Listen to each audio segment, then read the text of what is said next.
नमस्कार, मैं हूं अंकुर। आप देख रहे हैं सत्य हिंदी का न्यूज बुलेटिन। एक नजर डाल लेते हैं अब तक की खबरों पर। कांग्रेस नेता प्रियंका गांधी वाड्रा ने बीजेपी को खुली चुनौती दी है। उन्होंने कहा कि अगर बीजेपी में हिम्मत है तो वो बैलेट पेपर से निष्पक्ष चुनाव कराकर जीत कर दिखाए। दिल्ली के रामलीला मैदान में आयोजित वोट चोर गद्दी छोड़ महारैली को संबोधित करते हुए प्रियंका गांधी ने कहा कि चुनाव आयोग के आयुक्तों को एक दिन देश को जवाब देना होगा कि उन्होंने कैसे जनता के वोट देने के अधिकार को छीना। प्रियंका गांधी ने मोदी सरकार की नीतियों पर भी तीखा हमला बोला। उन्होंने कहा कि सरकार हर मोर्चे पर नाकाम रही है। उनके मुताबिक बेरोजगारी बढ़ रही है, महंगाई चरम पर है और पेपर लीक की वजह से युवा परेशान है। प्रियंका गांधी ने आरोप लगाया कि हालात ऐसे बन गए हैं कि देश का युवा नशे और सट्टा बेटिंग एप्स की ओर धकेला जा रहा है। उन्होंने दावा किया कि सूत्रों के मुताबिक प्रधानमंत्री कार्यालय यानी पीएमओ से जुड़ा एक अधिकारी बेटिंग ऐप घोटाले में शामिल है। हालांकि उन्होंने किसी का नाम नहीं लिया। प्रियंका गांधी ने सवाल उठाया कि देश में बेटिंग एप्स कौन चला रहा है और क्या इस पर संसद में चर्चा होगी या नहीं। कांग्रेस के वोट चोरी अभियान को और तेज करते हुए प्रियंका गांधी ने मुख्य चुनाव आयुक्त ज्ञानेश कुमार और चुनाव आयुक्त सुखबीर सिंह संधू और विवेक जोशी का नाम लेते हुए आरोप लगाया कि ये लोग भारत के लोकतंत्र पर हमला कर रहे हैं। प्रियंका ने कहा कि ये पहली बार है जब पूरा विपक्ष चुनाव आयोग पर भरोसा नहीं जता रहा है। उन्होंने आरोप लगाया कि चुनाव की घोषणा से लेकर वोटर लिस्ट, आचार संहिता, प्रचार, मतदान, गिनती, ईवीएम और नतीजों तक हर चरण को संदेहास्पद बना दिया गया है। बिहार विधानसभा चुनाव खत्म होने के करीब एक महीने बाद जनसुराज पार्टी के नेता प्रशांत किशोर और कांग्रेस के वरिष्ठ नेता प्रियंका गांधी वाड्रा के बीच हाल ही में एक मुलाकात हुई है। गौरतलब है कि बिहार चुनाव में प्रशांत किशोर की जनसुराज पार्टी ने महागठबंधन, जिसमें कांग्रेस भी शामिल है, और बीजेपी दोनों के खिलाफ चुनाव लड़ा था। ऐसे में यह मुलाकात राजनीतिक रूप से काफी अहम मानी जा रही है। हालांकि दोनों दलों के सूत्रों ने इस मुलाकात के महत्व को कम करके बताया है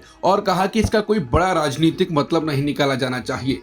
यह मुलाकात इसलिए भी चर्चा में है क्योंकि कुछ साल पहले प्रशांत किशोर और कांग्रेस के बीच रिश्ते काफी कड़वाहट के साथ टूटे थे। इसके बाद से प्रशांत किशोर लगातार कांग्रेस की आलोचना करते रहे हैं। यहाँ तक कि बिहार चुनाव के दौरान भी प्रशांत किशोर ने कहा कि एसआईआर और राहुल गांधी का वोट चोरी अभियान बिहार में चुनावी मुद्दा नहीं है। ऐसे में चुनाव के बाद प्रशांत किशोर और प्रियंका गांधी की मुलाकात राजनीतिक गलियारों में कई सवाल खड़े कर रही है। उत्तर प्रदेश में चल रहे स्पेशल इंटेंसिव रिवीजन यानी एसआईआर के दौरान मतदाता सूची को लेकर बड़ा दावा सामने आया है। मुख्यमंत्री योगी आदित्यनाथ ने कहा है कि प्रदेश में करीब 4 करोड़ मतदाता गायब हैं। लखनऊ में आयोजित एक कार्यक्रम में जहां पंकज चौधरी को औपचारिक रूप से उत्तर प्रदेश बीजेपी का नया अध्यक्ष बनाया गया, मुख्यमंत्री योगी ने पार्टी नेताओं और कार्यकर्ताओं को अहम निर्देश दिए। योगी आदित्यनाथ ने कहा कि 4 करोड़ का गैप मिसिंग है। ये आपके विरोधी नहीं है, इनमें से 90% आपके मतदाता हैं।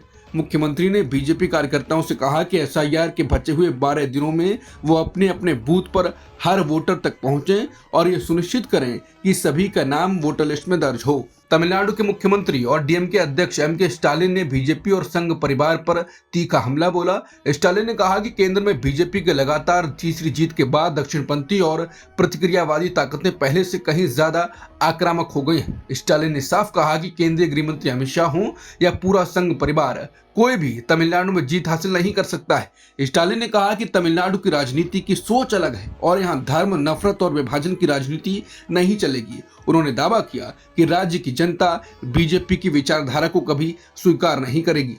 अर्जेंटीना के स्टार फुटबॉल खिलाड़ी लियोनेल मेसी भारत के दौरे पर हैं।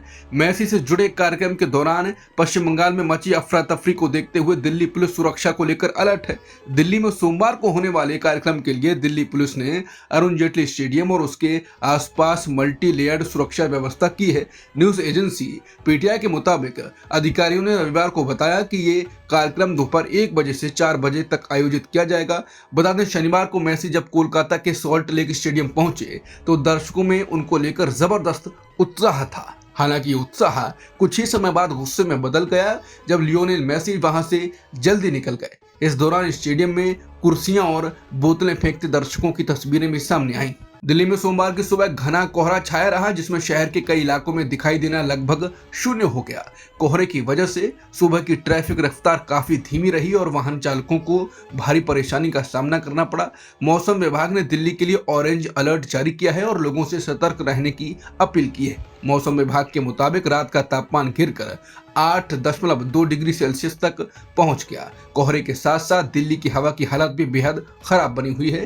राजधानी का एयर क्वालिटी इंडेक्स यानी AQI सीवियर प्लस श्रेणी में पहुंच गया है। इसका स्तर 456 से ऊपर दर्ज किया गया। दिल्ली के अशोक विहार इलाके में सोमवार तड़के AQI 500 तक पहुंच गया, जो हवा की सबसे खतरनाक स्थिति मानी जाती है। दिल्ली की बिगड़ती हवा को लेकर वायु गुणवत्ता प्रबंधन आयोग यानी CAQM ने दिल्ली विकास प्राधिकरण यानी DDA को कड़ी फटकार लगाई। आयोग ने कहा कि राजधानी की सड़कों के रखरखाव में गंभीर खामियां और बार बार लापरवाही सामने आ रही है। CAQM के मुताबिक उसकी फ्लाइंग स्क्वाड टीमों ने DDA के अधीन आने वाली 136 सड़कें जांची हैं। CAQM ने साफ कहा है कि सड़कों पर धूल, कचरा और मलबा दिल्ली की हवा को और जहरीला बना रहा है। आयोग ने DDA से सख्त कदम उठाने और लापरवाही तुरंत खत्म करने के निर्देश दिए हैं। बीजेपी की संसदीय बोर्ड ने बिहार के मंत्री और 5 बार के विधायक नितिन नवीन को पार्टी का राष्ट्रीय कार्यकारी अध्यक्ष नियुक्त किया है। इस ऐलान के साथ ही पिछले कई महीनों से चल रहा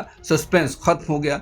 पार्टी सूत्रों के मुताबिक जनवरी 2026 में नितिन नवीन को औपचारिक रूप से पार्टी का राष्ट्रीय अध्यक्ष चुना जाएगा। इसके बाद अप्रैल में होने वाली भाजपा की राष्ट्रीय परिषद की बैठक में इस चुनाव पर पार्टी की मुहर लगेगी। फिलहाल भाजपा के मौजूदा राष्ट्रीय अध्यक्ष और केंद्रीय मंत्री JP नड्डा विस्तार पर हैं। इससे पहले JP नड्डा 2019 के लोकसभा चुनाव के बाद केंद्रीय गृह मंत्री बने। अमित शाह के कार्यकाल में कुछ समय के लिए पार्टी के कार्यकारी अध्यक्ष भी रह चुके हैं। भाजपा में नेतृत्व परिवर्तन की इस घोषणा को संगठन में नए सिरे से तैयारी और आने वाले चुनावों से जोड़कर देखा जा रहा है। ऑस्ट्रेलिया के न्यू साउथ वेल्स के प्रीमियर क्रिस विंस ने पुष्टि की है कि बॉन्डी बीच पर गोलीबारी की घटना में 10 साल की एक बच्ची समेत 15 लोगों की मौत हो गई है। साथ ही उन्होंने बताया कि हमलावरों में से भी एक की मौत हो गई है। पुलिस कमिश्नर माल नैनियन ने कहा है कि दोनों हमलावर पिता और बेटा थे।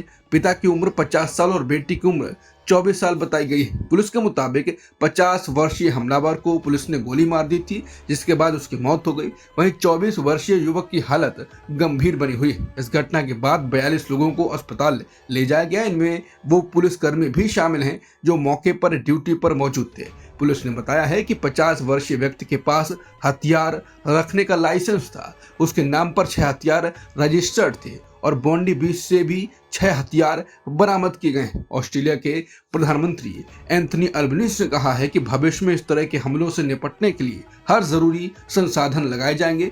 उन्होंने ऑस्ट्रेलियाई समाज में यहूदी विरोधी भावना को पूरी तरह खत्म करने का भी संकल्प जताया। ऑस्ट्रेलिया के सिडनी शहर में यहूदी समुदाय के एक धार्मिक कार्यक्रम के दौरान हुई गोलीबारी को लेकर इजरायल के प्रधानमंत्री बेंजामिन नेतन्याहू ने कड़ा बयान दिया। प्रधानमंत्री बेंजामिन नेतन्याहू ने इसे ठंडे दिमाग से की गई हत्या कहा। उन्होंने दावा किया कि उन्होंने पहले ही ऑस्ट्रेलियाई प्रधानमंत्री एंथनी अल्बनीज़ को चेतावनी दी थी कि फिलिस्तीनी राज्य का समर्थन करने से ऑस्ट्रेलिया में यहूदी विरोधी नफरत बढ़ेगी। नेतन्याहू ने कहा कि उन्होंने अगस्त में प्रधानमंत्री अल्बनीज़ को एक पत्र लिखा था जिसमें उन्होंने साफ कहा था कि फिलिस्तीनी राज्य की मांग से हमास जैसे आतंकी संगठनों को हौसला मिलेगा और इससे ऑस्ट्रेलिया में यहूदियों के खिलाफ नफरत और हिंसा बढ़ेगी। नेतन्याहू ने अपने भाषण में आरोप लगाया कि ऑस्ट्रेलियाई सरकार एंटी सेमिटिज्म को रोकने में नाकाम रही। उन्होंने कहा कि सरकार की चुप्पी और नीतियों की वजह से ये नफरत फैलती गई और अब इसका नतीजा जानलेवा हमले के रूप में सामने आया है। बता दें, ऑस्ट्रेलियाई प्रधानमंत्री एंथनी अल्बनीज़ ने 11 अगस्त को ऐलान किया था कि ऑस्ट्रेलिया सितंबर में होने वाली संयुक्त राष्ट्र महासभा में फिलिस्तीनी राज्य को मान्यता देगा।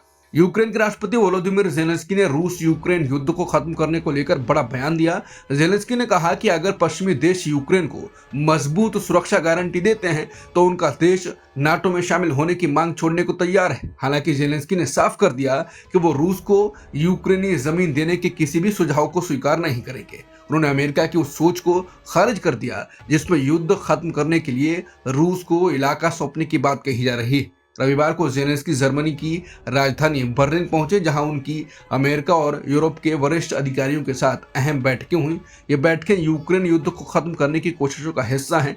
ज़ेलेंस्की ने कहा कि जब अमेरिका और कुछ यूरोपीय देशों ने यूक्रेन को नाटो में शामिल करने से इनकार कर दिया है तो अब यूक्रेन को नाटो जैसे सुरक्षा वादे चाहिए। अब तक की खबरों में इतना ही। बाकी खबरों के लिए बने रहिए सत्य हिंदी के साथ।